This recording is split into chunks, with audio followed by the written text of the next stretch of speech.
Mnogo smo govorili o uzgoju mrkve, prihrani i održavanju nasada. Iako je ova godina bila izazovna za uzgoj svog drugog povrća, za mrkvu je, barem kod nas, bilo idealno. Ukoliko ste slijedili naše savjete, vjerujem da je rezultat više nego zadovoljavajući. Svima je poznato da nema dobre supe niti bilo kakve čorbe bez mrkve. Ova povrtlarska korijenasta kultura koja se smatra odličnom za popravljanje vida, jačanje imuniteta i sprječavanje karijesa čest je izbor proizvođača povrća. No, postavlja se pitanje kako znati kada je pravo vrijeme da se izvadi mrkva iz zemlje. Kao i uvijek dosad, mislim da na vrijeme donosimo i ovaj savjet, pa ukoliko želite podržati naš rad, zapratite naš kanal, a klikom na znak zvonca dobivati ćete i redovne obavijesti o svakom novom videu kako ne bi propustili ni jedan važan savjet. Video koji vam je bio koristan možete podržati i sa lajkom ili ga možete podijeliti na vašim društvenim mrežama kako bi i vaši prijatelji imali korist od naših savjeta. Mi smo našu mrkvu sijali početkom aprila, pa dalje u razmacima od 15 dana. Na taj način nam neće sva dospjeti u isto vrijeme. Jednu smo odmah konzumirali, dok smo drugu vadili i spremali od nje različite zimnice.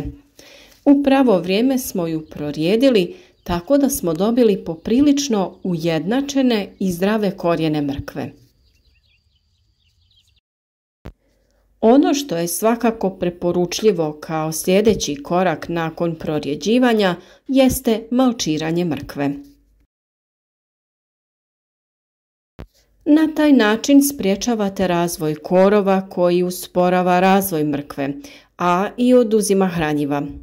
Također, na taj način smanjujemo broj zalijevanja i potrebu za istim, jer malč izvrsno čuva vlagu. Možete da koristite sjeno, slamu ili posušenu travu nakon košnje. Mrkva ne voli previše obilna zalijevanja, jer u tom slučaju može doći do pucanja korijena uslijed prevelike količine vode. Upravo tu u priču dolazi malč koji održava vlažnost tla i nije potrebno prečesto zalijevanje. Ono što je za kvalitetan uzgoj mrkve posebno važno jeste pravilan raspored u vrtu. Najbolji susjed joj je luk. To je nešto što svi oni koji su redovno pratili naše savjete od proljeća dobro znaju. Naime, luk štiti mrkvu od mrkvine muhe, ali korist je obostrana jer i mrkva štiti luk od lukove muhe. Također je vrlo važna i upotreba pepela prilikom sjetve i u kasnijoj fazi rasta korijena.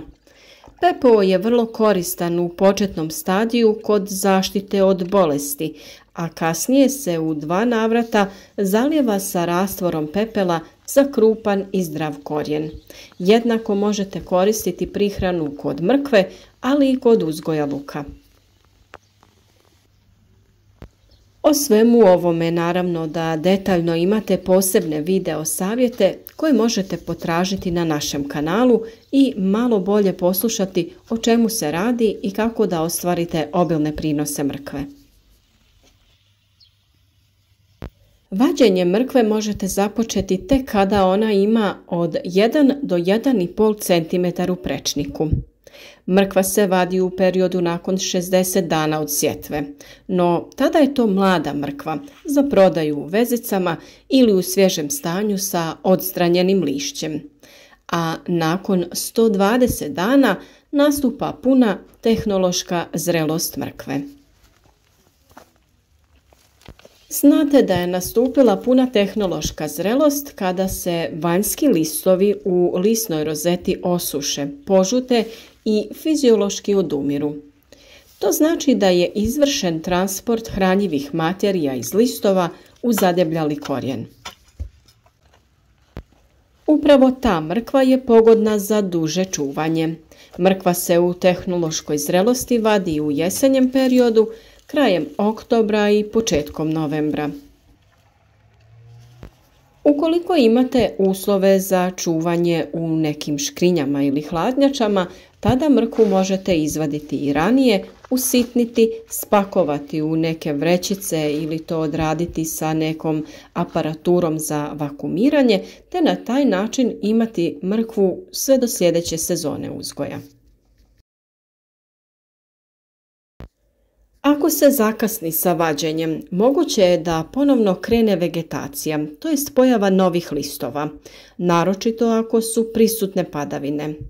Ovo je vrlo nepovoljno za korijen, jer novi listovi koji rastu to čine iscrpljujući nutritivne materije iz korijena, čime smanjuju njegov kvalitet, a to sa druge strane negativno utječe i na dužinu čuvanja mrkve, umanjujući mogućnost skladištenja. U manjim baštama, to jest za vlastite potrebe, povrtlari vade mrkvu ručno. Savjet je da se to radi tako što se uhvati lisna masa mrkve i polako se čupa okretanjem mrkve u jednu pa u drugu stranu. No najvažniji savjet jeste da se to radi kada je zemljište umjereno vlažno od padavina, a ako nije, možete ga i vi lagano zaliti.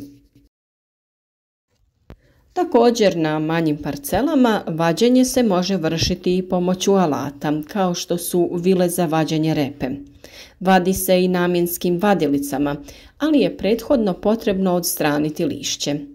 Vađenje vadilicama se vrši kada je zemljište suše i nije vlažno vrijeme.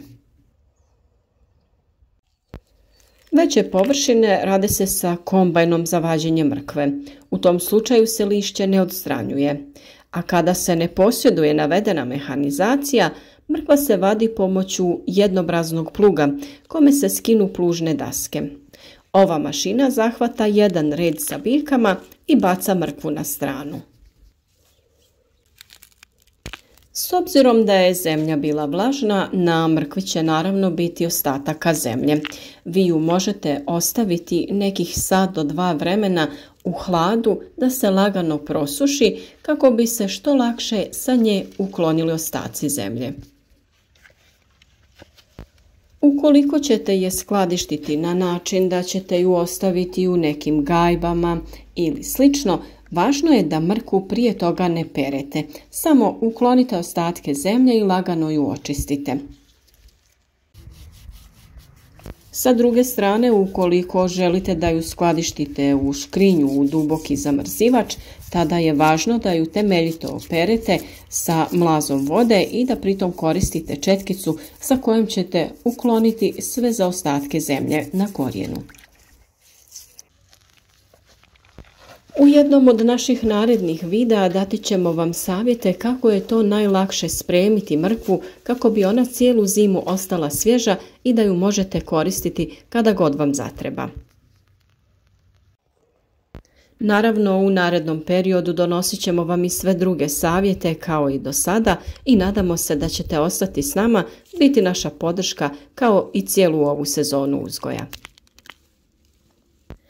Iako nam se približava jesen, mnogo je poslova koje trebamo obavljati u našem vrtu, također ćete od nas dobiti i savjete kako da održavate vaše voćke i još mnogo toga.